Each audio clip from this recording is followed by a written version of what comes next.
history of missions in Brazil, and years past we would follow up a trip the next Sunday or next weekend. We would give a report to the church, and obviously we haven't done that. I don't think we've done that in a while, and so we just thought it'd be fun to sort of, we just had 2 trips this year, Angola and then Brazil, and we just want to give you a sense of, hey, this is what we did, and so we've given 5 minutes to Angola and 45 to Brazil. No.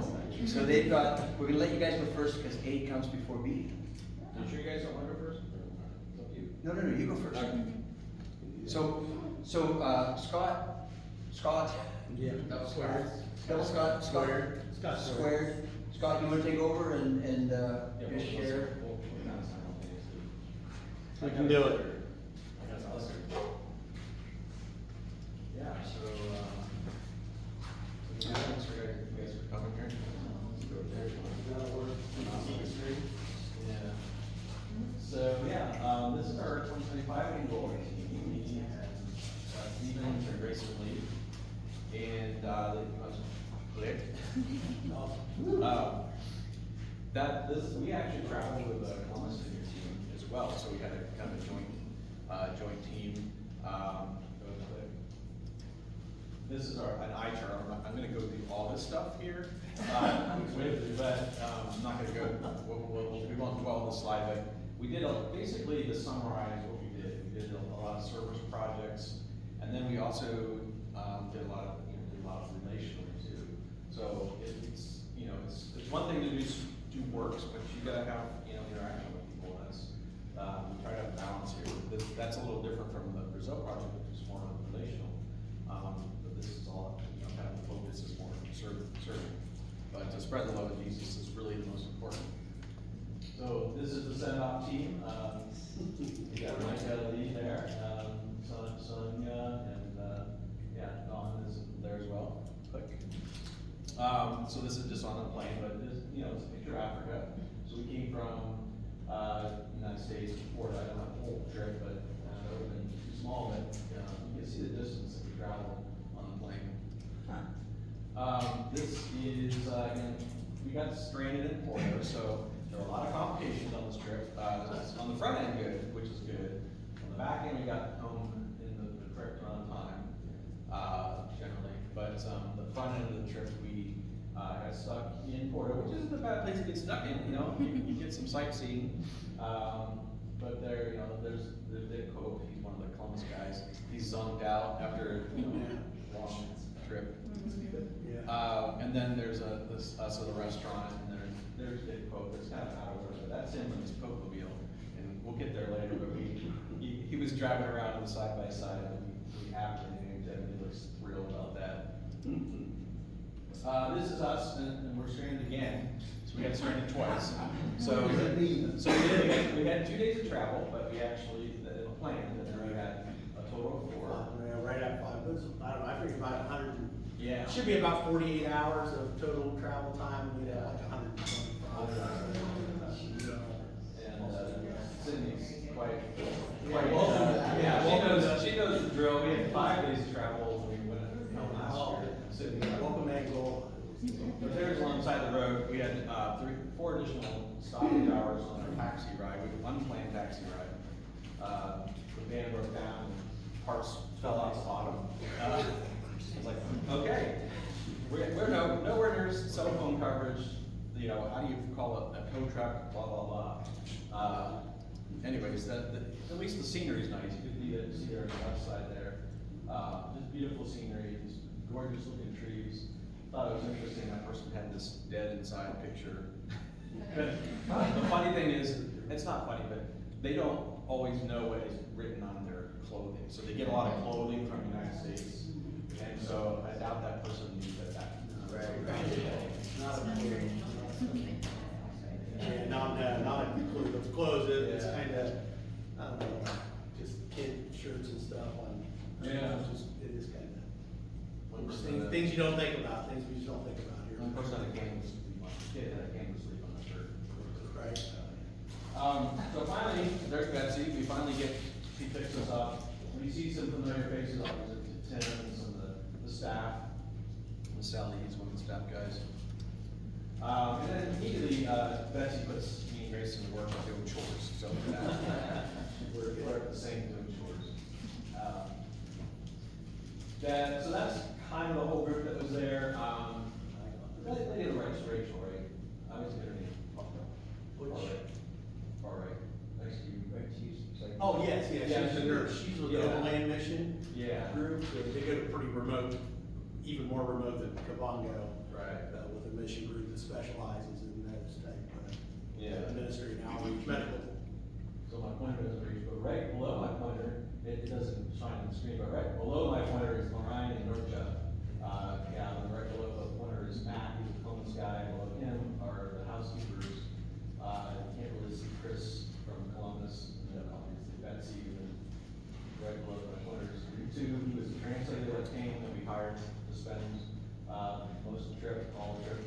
Obviously Tim and Dick, both of myself. And that's just a picture of Tim at the clinic. And so, so part of our service projects was doing, the internet. So I spent a lot of time up front doing, planning that. Ken Hackworth here this year, he helped quite a bit with that, but, that was one of our big service projects. And so all of Scott and Chris, were, quite instrumental in that project. We put stuff up and ceiling, running wires and this and that. We installed internet on 3 buildings, so like we had the main hospital building, and we beamed it to, a couple other buildings on the campus. We'll say the interpreter, you asked about the interpreter? Yeah. So the conversations are, it's English to Portuguese to the tribal language, Right. Bundu, or Gangoya, most of it's in Bundu, but it makes for a really, I don't know, if you're not into charade, you get that way Yeah. pretty quickly, because it's a 3-way, you can't just, what's the local folks, even if you can, like your Portuguese translator doesn't get you only so far, so that's, it is, it's, you gotta think, you gotta think through that. Adds a layer of complexity. Right. Moving around. So yeah, this side by side, there's my internet mess on the cable, basically setting it up on the table in a little small closet, basically. There's Scott working on some wiring, and then, Chris is up there, and Scott's wiring stuff up, yeah, and then someone's legs, legs. I think that's Chris, Chris Wall. So that didn't work out, but, that didn't translate well. Oh, there you go. But, just another, so the other one was a security camera install, so they, as they get bigger and bigger, we need to have more security on the campus. To see what's going on, if there's a problem or whatever, so that's actually, there's pharmacy there. They moved the pharmacy city from where we had it before to a more interior room. I think you moved it. Oh, okay, to that room, okay. Yeah. Alright, well, it's not on the end anymore, it's inside. Yes. Yeah. So, yeah, there's, the security camera, wiring and Scott as well. So eyeglasses project, so this is something that we hung over at VCDC. I stumbled across GB 2020, Coalition 2020, who makes, these kits, and basically, I wish I had a better picture, well, you can kind of see them there, bottom right. In that, those multicolored things are basically little sleeves of lenses for eyeglasses.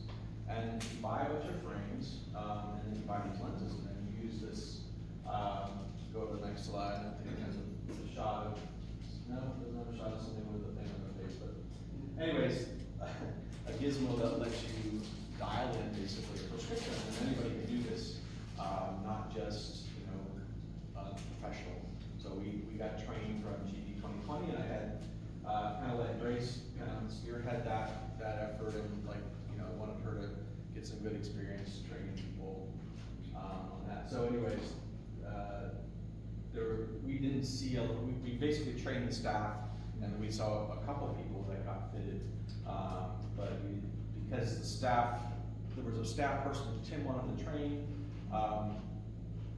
and they weren't on campus until later in our trip, so we didn't see a lot of people trying this, but Tim is saying that there's been many people that he's fitted to classes, so. The young lady seated there, that was just our first go, and she was, turned out to be pretty severely nearsighted, it made a huge difference for her, like the first right now, she had no idea, cause well, they don't grow up, you know, they're not in cars, so their distance vision isn't necessarily that, it's just blurry, you don't think about it, whereas for us, reading road signs and things like that. So that young lady, she had no idea that and she's a nurse, one of the nurses at the hospital, had no idea, her, close enough, she would be fine, but the distance, it was pretty, that was just eye-opening, again, something. That's you true. just I really wonder don't- if it develops differently when you don't use, I don't know, that's interesting to think about. If, yeah, you're not looking the distance and focusing, that's interesting. I asked him if he thought that just population-wise, if there would be a higher or lesser percentage. Video actors. He wasn't real sure, he Yeah. didn't think that it would be any different It would change than here, anything. he has anything. That's Now, interesting. but, farsighted, just like as you age, right, it's the same, yes. they've done the magnifying readers for a long time, but Yeah. the distance is a whole different, process with the lenses. Right. Do you know, sorry, we're about to ask questions. Please. I have a question. Okay. I have them for the building meeting, I can hardly ask him. You've been setting on. I know, I've That's been so fair. curious. Do they have a lot of, issues with, what do you get when it covers the eye a little bit? Cataracts. Yeah, like with the sun and not having like sunglasses. I don't know, that's a good question. Yeah, I'm curious, I wonder if you run into a lot of I that don't- there too. Yeah, I don't see a lot of old people with like cloudy, Cover. you know, I mean, you can see when someone has severe cataracts. you know. Yeah. I'm not, I didn't, if there's something. Well, I think average age might play. Oh, that's true. People don't live. Don't see a lot Yeah, of you don't have 75, the privilege 80-year-olds of all the and old people things. So, Yeah. That's true. yeah. Hmm. So that, you know, that's something that we're really excited about, is bringing that, it's an easy way to get people glasses without, you know, in the old days, you send a bunch of glasses and, or, you know, let people have it in the United States and try it on and see if it works, you know. And, you know, may or may not work, but this is like the exact, I tried it myself. And Kathy Canavaker, we went to her, eye place and did it myself, and it was like, oh, it was the same as my prescription glasses, literally, like I just got them from her. Wow. Like, yep, it's exactly the same, so, I mean, it doesn't have the progressive lenses that I need now, but, you know. Okay, so that was great, we look forward to that next thing. This, next segment is about Grayson. So, her main thrust was the clinic side, because she's a nursing student at Neva College, and just looked at Board of Pennsylvania, and she's starting her third year, and she was really interested. Kathleen and I are in the youth program, we work with youth, and saw her for 2 or 3 years in the youth program, and she's always been super excited about medical missions and shield and all that. So this was a great experience for her because she was able to, I mean, basically, she wasn't coming this from the service side. She was, doing stuff, in the clinic and, helping Tim and getting experience on how to do bush medicine, which is completely, almost not completely different than modern medicine. Far less resources. Yeah. Diagnostic. Right. Yeah. So that's her, so we're gonna show a video of Grayson. Hello everyone, my name is Grayson Lee, and I am a junior nursing student at Geneva College. I got the incredible opportunity to travel to Angola over the summer and observe and help Dr. Tim at the clinic. I could talk for hours and hours about my experiences and the things that the Lord taught me, but I will try to keep this video to only a few minutes of 2 of my favorite moments. The first was when we traveled to a bunch of villages to inspect their water sources and start to brainstorm ideas on how to make them cleaner and safer. Personally, I have no knowledge or expertise in any of that, so I tagged along for a different reason. Our team brought tons of toys and suckers to hand out to the village kids. So, as other members of our team inspected water sources and filled out forms, I got to get mobbed by dozens of kids, all reaching for the treasures I had in my hands. The experience was both incredibly beautiful and very humbling. These toys were cheap little things that to most kids here would really mean nothing. Yet, they brought those kids in Angola so much joy.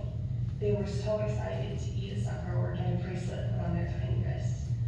I remember when I first walked into the second village we went to, I handed a little girl a sucker, and immediately she sprinted down the street to grab all of the other kids and bring them to me so that they could share in it too.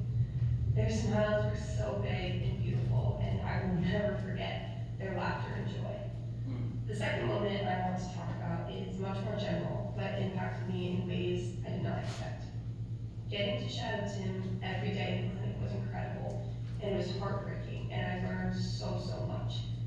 Tim is a man of God, and his love for the Lord is so evident in the way that he followed the Lord faithfully to Angola, and in the way that he loves and cares for his patients. Being in the medical world is hard, and it can be so easy to show your emotions, to not care in order to protect yourself. But not Tim. Every day, I saw the compassion of Christ overflow in him. Tim showed me that it is possible to care deeply and to do your job well. Tim demonstrates the love of Jesus in every action, every word, and every prayer that he speaks over his patients. He rejoices with the patients that get well and grieves with those who don't. And through it all, I watched him lean on the Lord for strength and rest to do it again and again, day after day. The more Tim and I talked, the more I saw that the way he cares for his patients is based purely on his knowing of how much the Lord cares for and pours into him. Tim showed me what it truly means to be a medical missionary and how to have compassion and love in a place that can be so painful and broken. The Lord has used this trip to Angola to deepen my desire for missions, and it has increased my confidence in the path that the Lord has set me on. I'm so thankful that the Lord opened the doors for me to go on this trip, and that his presence moved so powerfully while we were there. I'm especially grateful for all the support I received back home and the many prayers that I know were said. Thank you all for being here and being invested in our team and in the beautiful work that Tim and Betsy are doing in Angola. God bless.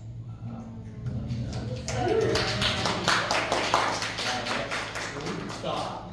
Yes, I know, right? There's your program. I'm out, yeah. And that's just a testimony to what the work is being done in that clinic.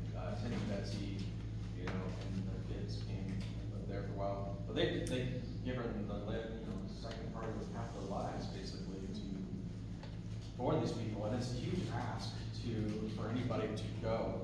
So we try to be along with evangelists as much as we can, just to share that, but to inspire people to go there. We're trying to do that from an organic standpoint, to get doctors to come from people that there's not a lot of training. But Tim does send nurses and gets you training in the city and that sort of thing. So, go ahead. The hospital staff is really primarily Angolan folks. Tim is trained there. I've been to Huambo, the nearest large town, 250,000 or so. I don't know what Tim said, there's like 50, 60 folks that would work in some capacity at the clinic, either medically or just on the grounds and so forth. So it's community building too, just a better way. Yeah. So yeah, it's a beautiful. We can't even go into it. There's several people that's been there. I see Merle here, and obviously Michael have all been there. But the next one. So one of the things that Scott's going to take care of. Yeah. We're working on a bridge project. So, I don't know if we can get my bearings here. So yeah, one of the big needs, and I've been fortunate to go twice. I went last year with the group from Vineyard Columbus, and then obviously with the group this last thing in 25 year. But one of the things that Tim has really highlighted that need is that the Kavango River, and you can see like on the, I guess it'd be the right slide, where the little circle is there, it says where the landing strip. So there's an area there that's real rocky, and that's a major river. That river would be not crossable during the rainy season for several months at a time, and it really impedes people able to get to the clinic coming from the west. So to get a bridge that's safe and stable was a pretty big priority project. So that's something just my work here at home kind of lends itself to that sort of thing. I'm not an engineer, not a bridge builder, but certainly earthwork and doing things like that are familiar with. And so to get that crossing there, whether we do something on the rocks, more of a pillar, traditional bridge, or a cable suspension bridge, and we're working with a group called Bridging the Gap Africa.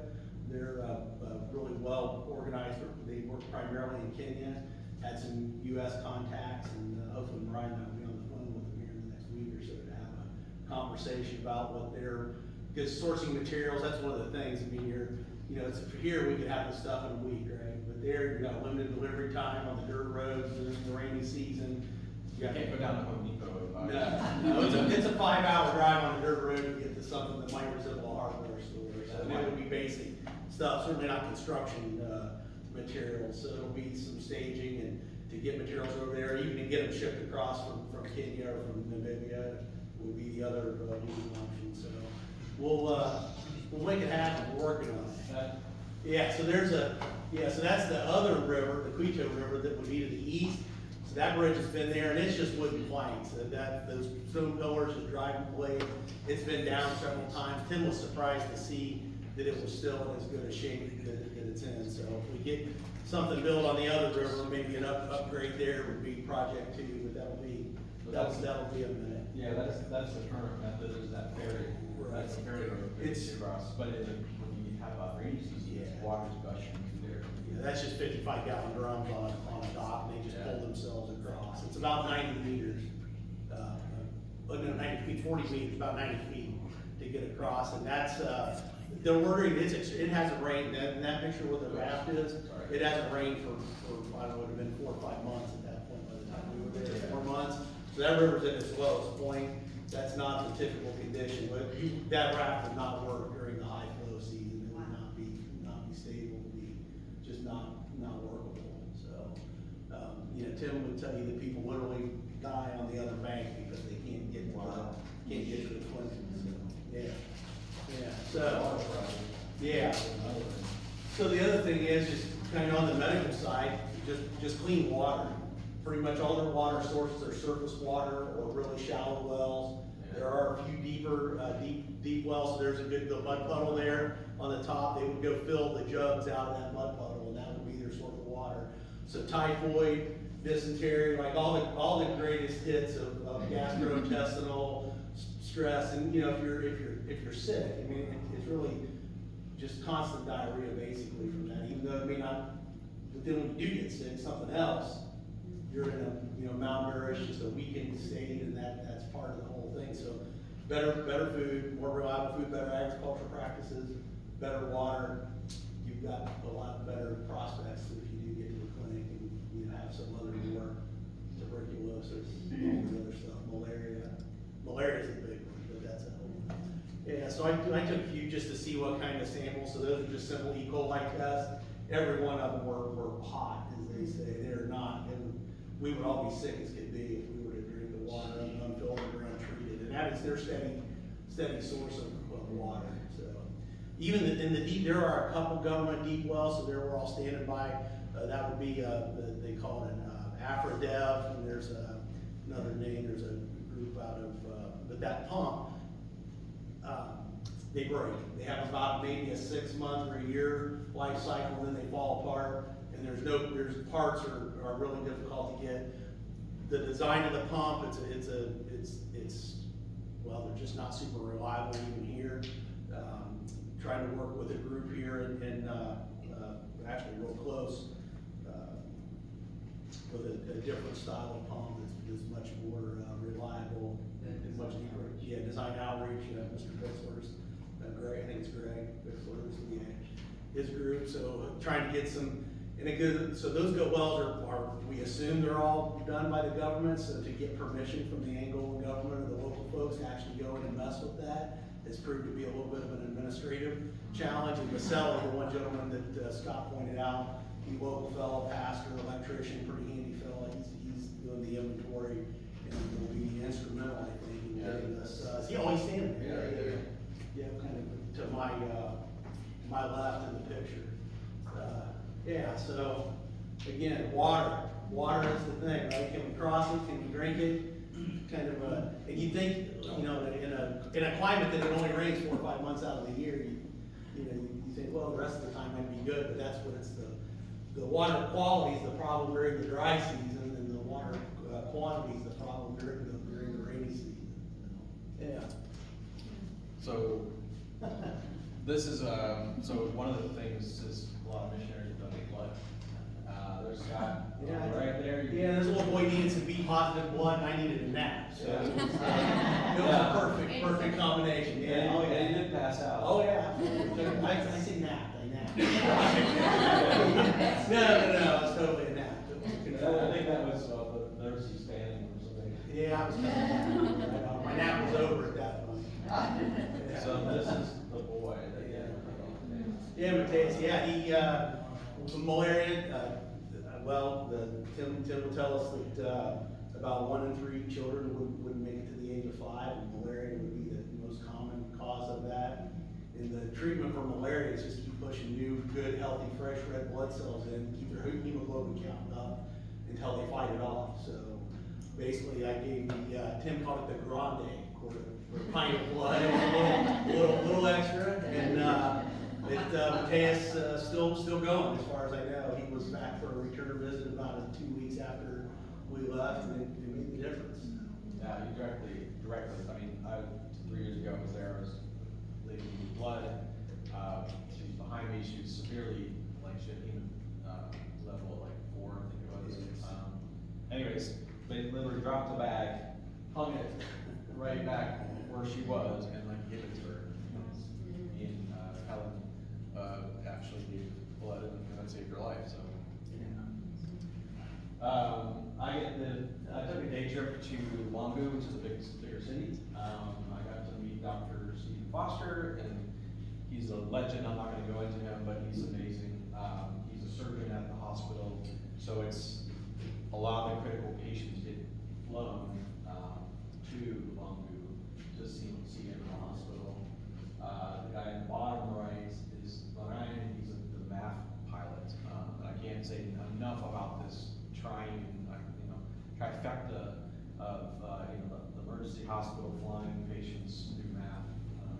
And Danny Hall's another missionary, but I got to meet with, the, Estelle, which is, I'm involved with AGA, which is advancing the gospel for Angola.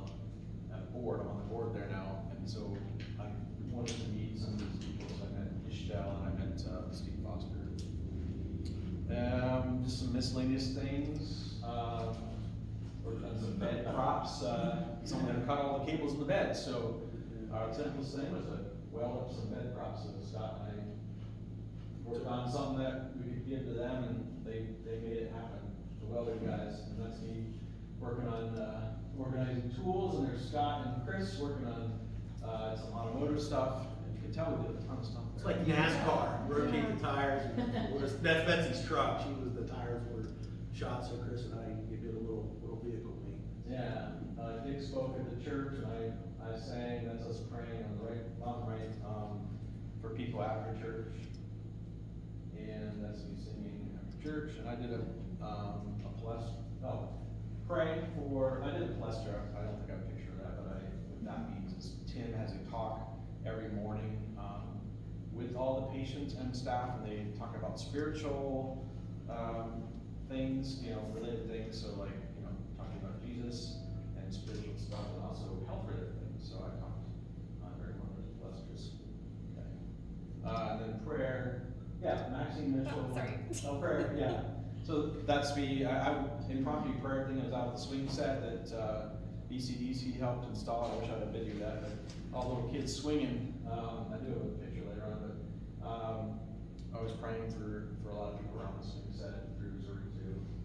This is Maxine Mitchell and Jacobs made some dresses for the kids and ladies, and so I was giving that out there. And here's a picture of all the little baby toys. Yeah, just, I don't know, we think about the kids, so that's a sprocket off of a dirt bike, and you just have a stake in a little oil on the left there, and then you can kind of see in the background behind it, it's not a great picture, but it's just a pop bottle. I think you've taken the cutouts from some of the electric conduit where they drilled through the wall, just used a stick and made little wheels on the pockets down on the feet of the little boy in the back. There's a picture on the bench, and then the other one, the 3-wheeled, they're called Koeskies. They're little 3-wheeled motorcycles that they haul like a truck, a motorcycle in the front, truck in the back. He'd fashioned one out of a tin can there. It's just, I don't know, they're kids. They want to play just like anywhere else. Yeah. Yeah. the swing set the BCD provided, I showed a video to show that there were a bunch of kids swinging. I flew a drone, that's me on the right, like, the kids are looking at a drone. This is, all those propellers that Scott and Grayson had already given away, so this is all the kind of fun stuff at the end here, so we're just kind of like showing this picture, but I flew a drone and all these kids are like, trying to find the little propellers like it was like a drone, so it's kind of fun. This is fellowship around the campfire, so, you know, that's part of it is to equip, or not equip, but, you know, encourage the missionaries that are there just by the outside, some of the kin that, you know, that we had. There's a couple campfire pictures, go to the next one. And so just fun stuff, it's like, you walk back into the seriously middle ages when you go to Africa, and feel just like you are, you know, basically they have nothing. They fashion oxen things out of trees. So he was taking hauling corn, they have a little, one of those local folks built a small water power mill to grind corn. And Yeah. that family, that's their business, is to go gather corn from the village and grind it, and to take it back on the cornmeal. Fooge, that's the staple of their diet, it's corn pudding, I think, would be just really finely ground flour. I think it's fantastic, it's usually quite nicely, I thought it was good, other folks get tired of it pretty quickly, I think. I like it, it's good stuff. Yeah, just one. The next one, Yeah. this is Scott and Grayson, throwing frisbees. People, just loving, and then, just loving that people, you know, people enjoy little bracelets and whatnot. Scott brought out, just a lot of stuff. Yeah, there's Grayson, giving out suckers, I think she's doing there. I visited, Maria, she's one of the housekeepers, and then you can see that she was building a house behind her house. That's how they built it, they mud and straw, and then stacked on each other. This is more fun pictures, so, yeah, just keep going through these, you know. Yeah. This is That's Mateus on his return visit after, a couple of weeks after we left there on the left. So. They're so, well, and Grayson made reference to it too, the kids are so tiny, it's really hard to judge their age. But they were taking, when we were in church that last slide, they were really, and I'm not a big guy, but you know, he was all about just, he was good. Oh, yeah. Yeah. So, anyways, that last slide is, go back to the last slide there. Or not that one, yeah. Oh. So that's the end, the last one, but the other one's a bit extra, but, yeah, we wanna thank, you know, people who, made this possible, you know, church, and, people who helped on the trip and that sort of thing, so, it, you know, impacts lives. You know, a thing you do can directly impact lives. Like I can impact someone's life on the other side of the planet when I'm, you know, halfway across the planet, you know, in Africa. So, and if you can't go to Africa, you can help. You know, it's like it's all the rest is that Maxine Mitchell, I am Mitchell, and it's mine to help send people. So, it's just an incredible experience. It's my third time. This is about the second one we said. But, you know, you just can't put a price tag on this kind of thing, right? You're definitely making a difference. There's, you know, it would be easy to see it as a bottomless pit, like the need there, but, you know, we come from a place of abundant resources, so it seems like a perfect fit to me. It's, yeah, we'll keep after it. Get a bridge built.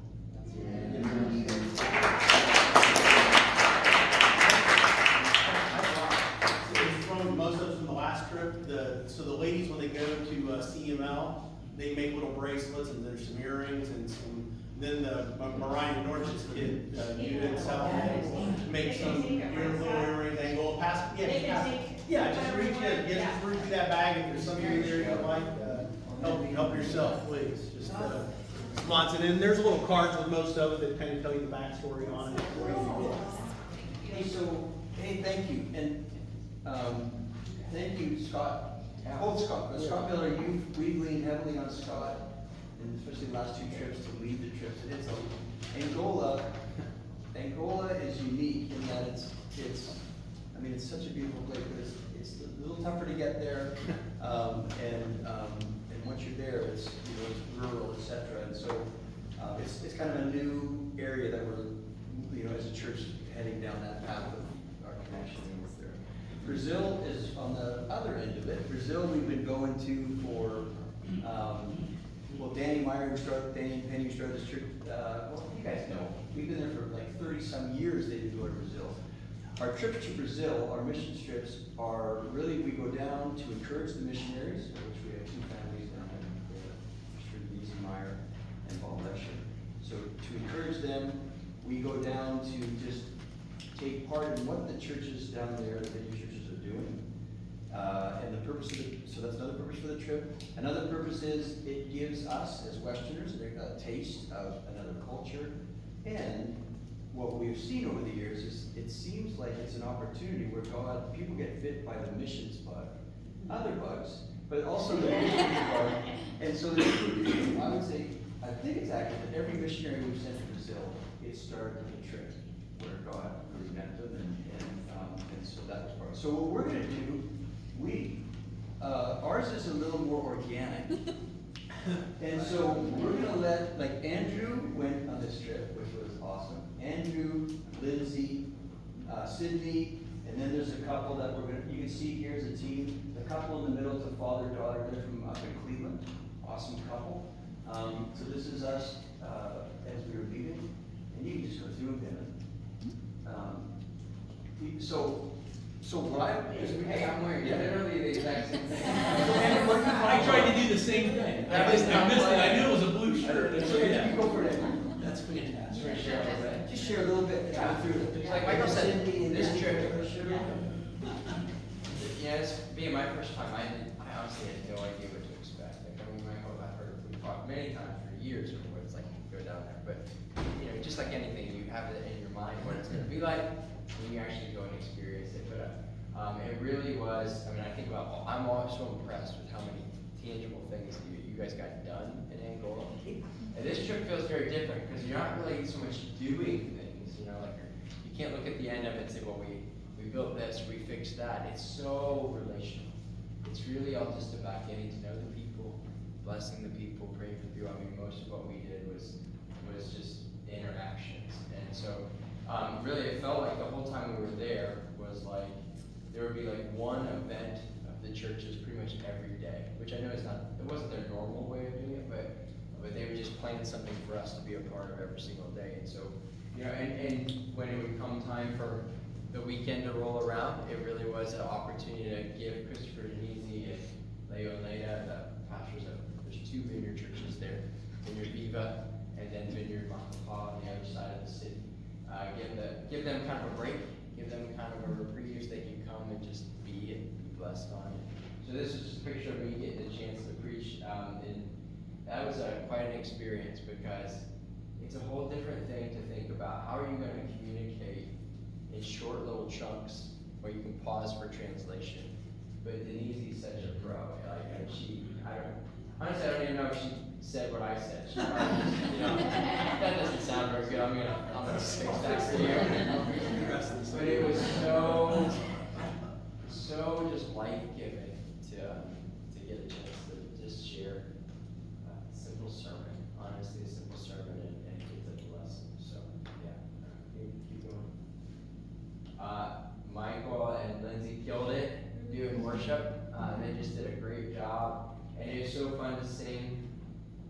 Both we would sing in English and then in Portuguese and kind of go back and forth, and it was just so much fun. So, Lindsay, you want to say?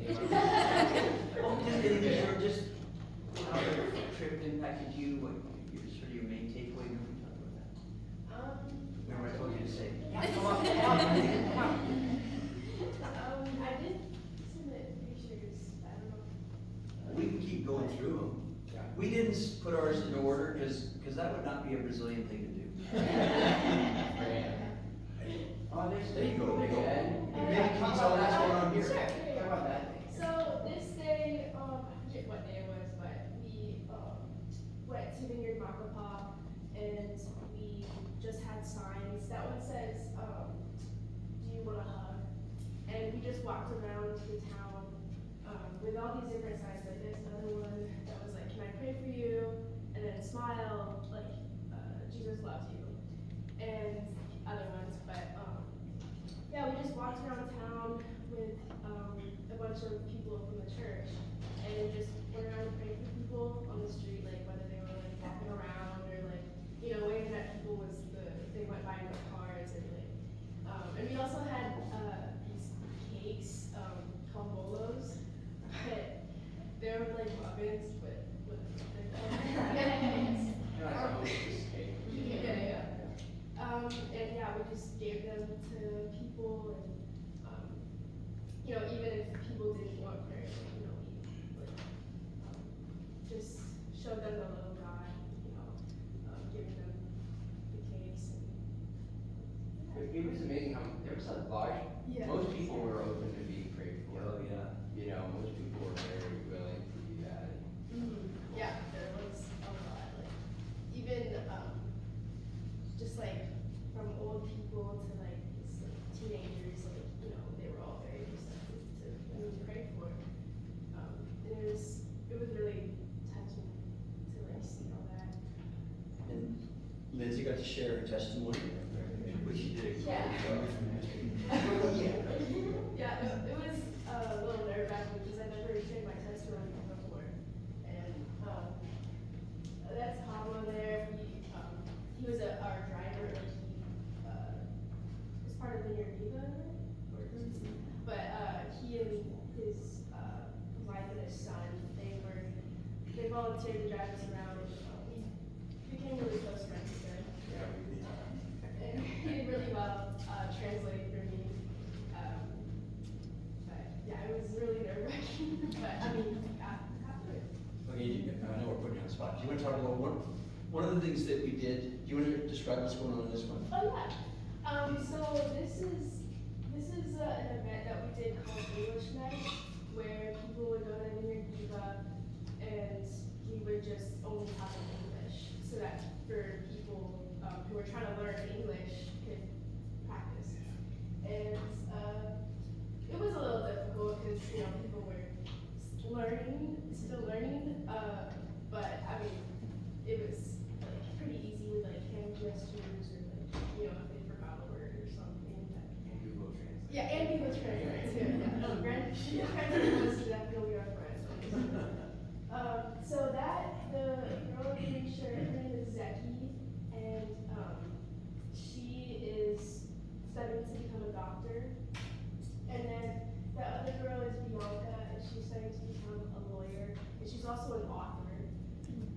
But basically, you know, I was like sitting down and like talking with like, you know, Kyra and like me, and then Mike was like, hey, do you wanna go talk to those girls over there? I was Well, like, you're- sure. You're not just gonna sit as a team. Yeah. That was good, yeah. So, but like immediately when I met them, we just like became really good friends. We were talking nonstop about just our lives, you know, like how things are different in America and Brazil. Like, it was pretty awesome. And then eventually we joined that group back there with Kyra, right there. Yeah.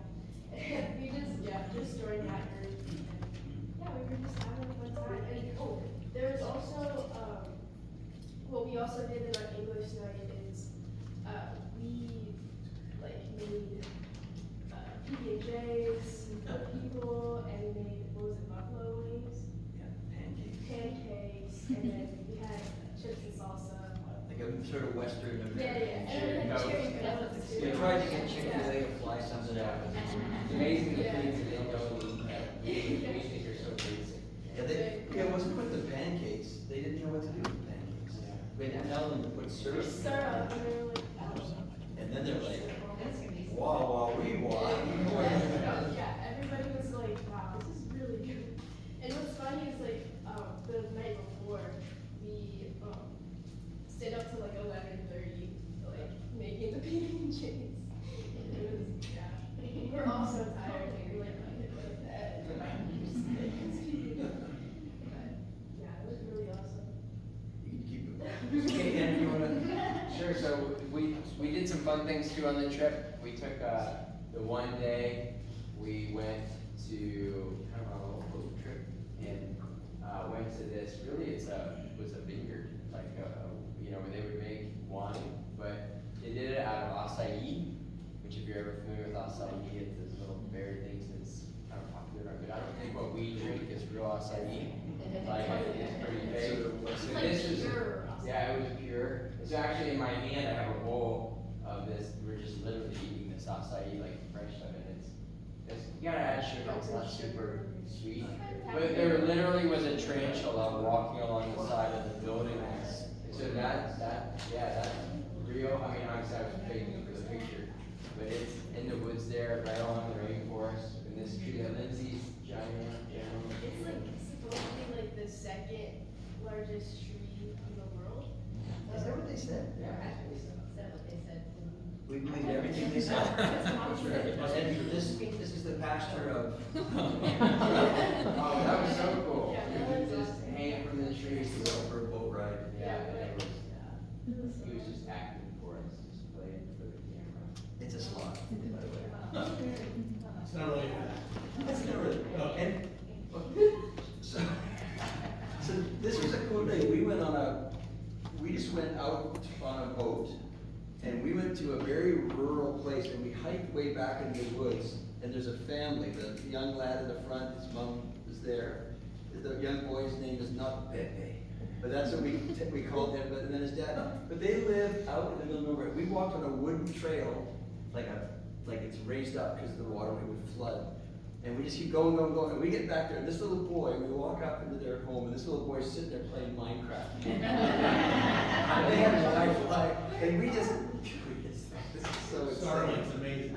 You know what? Starlink's amazing. What is, but it was, so you go next one, please.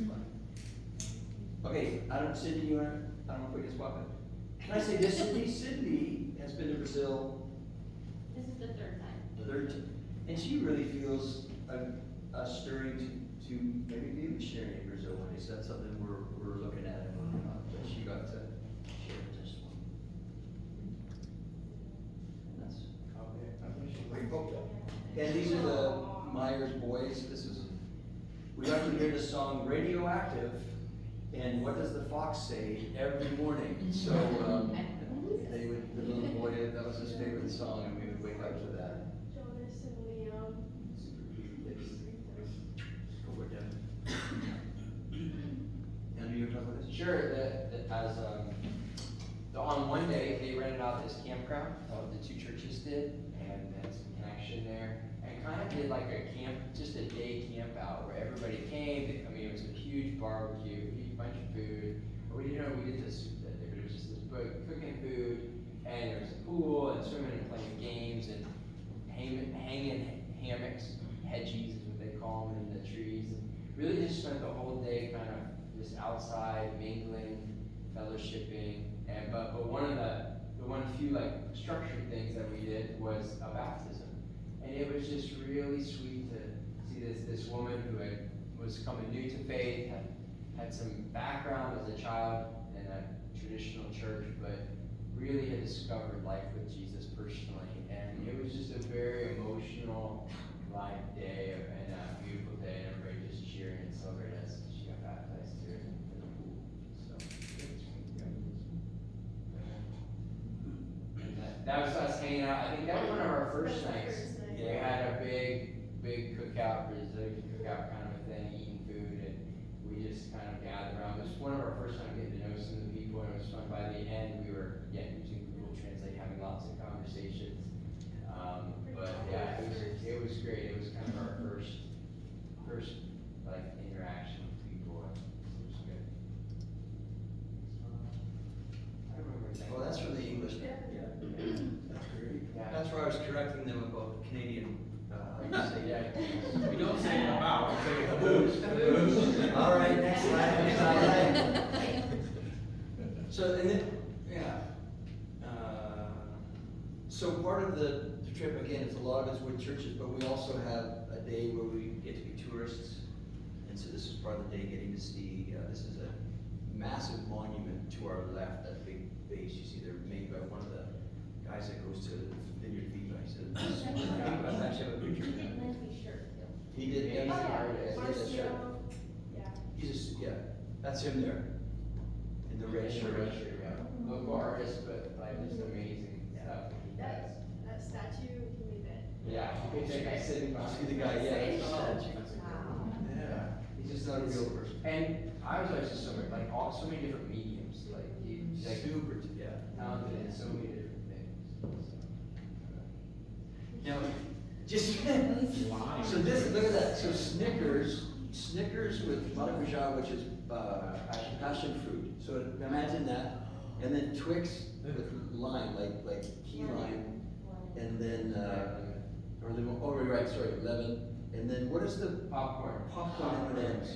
Just again, they have things that are made, you know, but by some companies we recognize, but with a twist, they have different tastes and things. Still digesting. Did you guys like any of those? I like the Twix, I really like the Twix. It was The chocolate covered popcorn. the fruit ones were interesting. Sometimes it's like, you expect it to taste a certain way, and it doesn't taste the way you taste. Yeah, don't mess with like it. It was great, though, yeah, lots of, and just so you know, I mean, on both trips, but on the Brazil trip, I think we eat especially well. We, this is the boat trip we went on. Just going touristy.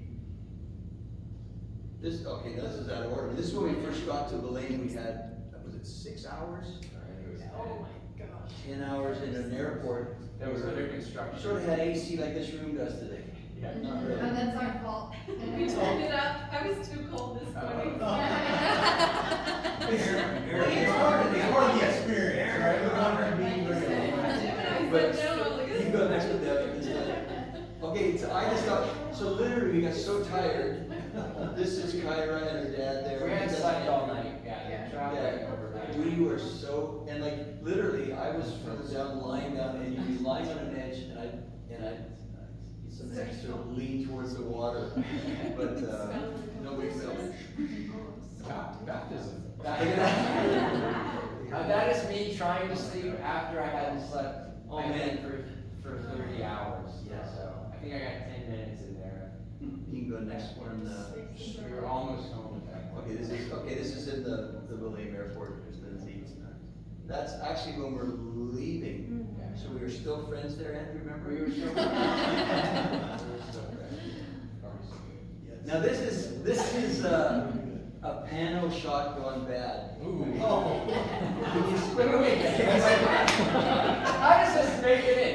Who approved this picture? That's after. Hey, do you want to go back, Devin? Do you mind going back one, please? So this was, so that's me on the left. Sydney is just looking just very tranquil, and then Andrew, now you go next one, please. Look at Andrew, he's been working out. Look at his glutes. Look at those glutes. That's weird. Okay, I just had to throw that in, Andrew. And then I think it might be a video. Nope. Okay, so this was our last. Well, Yeah, one night at the church. yeah. Yeah. This was the. But it really was really strong. Just so fun. Yeah. It's a little. Go for it. Well, I think like my experience is the Brazilian people are just super welcoming and super warm. I mean, you know, here you are, somebody, you look different than them, you sound different than them, but they are so just very willing to, even with the language barrier, just get to know you and spend time with you, and they're so relational together. I'm just so impressed. I mean, for us, it's hard to get people to come together one day a week, you know, Sundays, you know, to come to church for a couple hours. Our lives are just so independent, but they're just so all about doing life together. And really, like when people come into the church, they're like, you are just embraced in the family. Like you're in the family, and you're gonna be loved on, and you're essentially not letting go, but not in a bad way, in a good way. And so I mean, we saw many of the people we saw every single day. Every day, every evening. You know, some they'd be at work during the day, but every evening they would. And I think, oh, they're not coming tonight because, they're a bit, but they would just, it's just full on. It was really beautiful to see. And even some people that they told us, I know, you talked about Pablo and Nuza, like they were brand new to the church. We didn't know that. Like we show up and they're like, yeah, they've only come a couple times. But like by the end of the trip, you could just see that they were fully, not because of us, but God was fully embraced them. They're not going anywhere. Like they're fully into the church family. That's what was so cool, I think, was just to see. Yeah. So So now we asked, on the far right, Tim and his daughter Kyra, we asked them if they would share a quick video of their experience, and this will be. Hi, this is Tim Yoder, and I was on the trip to Macapá, Brazil. We had a great time. I would definitely recommend the trip for anybody who is interested in going to another country, seeing different people, meeting different people. The highlights that we had, the people that we met, I would say, was definitely the highlights. I think we could all definitely feel God working in various ways, whether it's through the other team members that were there with us, or if it was the people making food for us, or people driving us around, or going to the church services and worshiping with various people, sharing our testimonies, going on boats and looking at nature, seeing all kinds of different animals. It was definitely a wonderful experience. I would recommend it for anybody. And like I said, I mean, I think really through us sharing our testimonies, that really had a lot to do with my feeling of how God was working. We heard from various people afterwards, and it was just very meaningful to me. And like I have told the other team members, when we left, I was really kind of sad, and I didn't realize I would be that attached to these people who cooked for us, who've driven us around, and who we've talked to and got to know about their families, and it was just a wonderful experience. And so I would recommend it. We had a great time, and I went with my daughter. We had a wonderful time together, with Christopher and Denise and their kids. That was great too. So just a big recommendation for me. Thanks. Hi, this is Tim. One highlight was definitely just meeting all sorts of different people and seeing their culture and how they live their lives different from how we live our lives. I think that was very cool to see. Another highlight was just staying with Christopher and Daisy. I really enjoyed staying at their house. It was super laid back, it was super easy. They basically planned everything for us, the missionary work, the sightseeing, the people we met, and all the interactions we had, and they gave us lots of opportunities to hang around people and learn more about their culture and how these people live their lives. And I really enjoyed that and thought that was super cool. Mostly the biggest impact I had on this trip was just meeting all these people. I really enjoyed making all these connections, and it was a really good time. Christopher and Daisy had somebody cook for them, and we got to know them really well, as well as try some really good Brazilian food. So it was a good trip.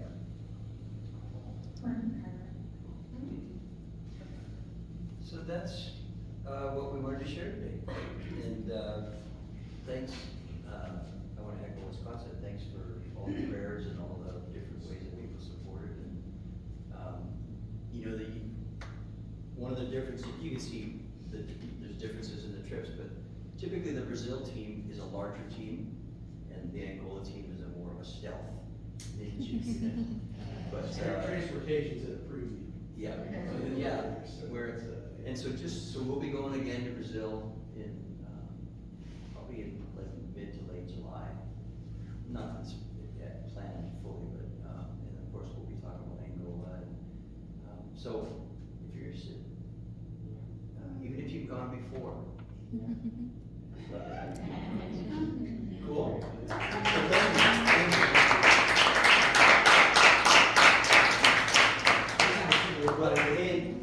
Yeah, just real quick, if like you're a smaller group or your home group would want to see pictures or just talk about, I'd be happy to visit and talk about the experience there, the things that are going on, so don't hesitate to reach out to me. I can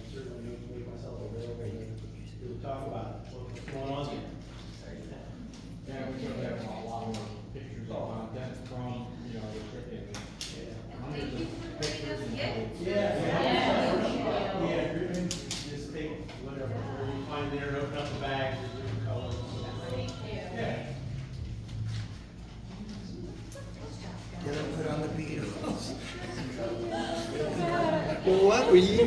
Thanks, everyone. Have you ever thought about? Hey.